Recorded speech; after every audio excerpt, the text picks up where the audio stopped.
Shalom adik-adik, kembali lagi bersama Kak Leo. Kali ini kita akan belajar dengan judul apa, ayo tebak. Nah, judulnya adalah Tuhan Yesus berjalan di atas air. Adik-adik ada yang pernah dengar cerita ini nggak? Oke, penasaran kan? Akan mulai ya. Nah, sebelumnya adik-adik tahu nggak ini gambar apa? Ya, betul sekali.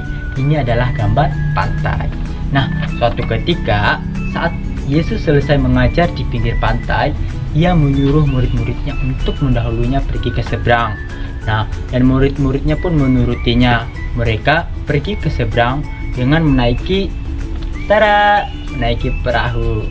Nah, setelah itu, saat mereka sampai di tengah danau, tiba-tiba angin pun mulai bertiup kencang, membuat perahu mereka terombang-ambing, oleng-oleng.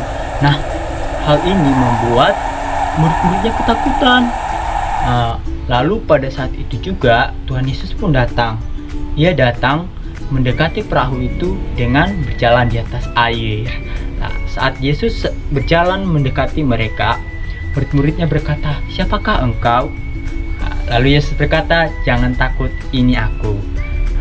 Namun tidak sampai itu adik-adik. Petrus berkata, "Jika itu engkau Tuhan, bawalah aku ke sana." Nah, lalu Yesus berkata, "Datanglah." Akhirnya Petrus pun turun dari perahu dan dia menghampiri Yesus. Tiba-tiba di tengah perjalanan Petrus mulai ketakutan sehingga membuat dia hampir tenggelam. Dan saat itu Yesus menangkap tangannya. Lah, saat itu juga Yesus berkata kepadanya, "Kenapa kamu takut, hai orang yang kurang percaya?"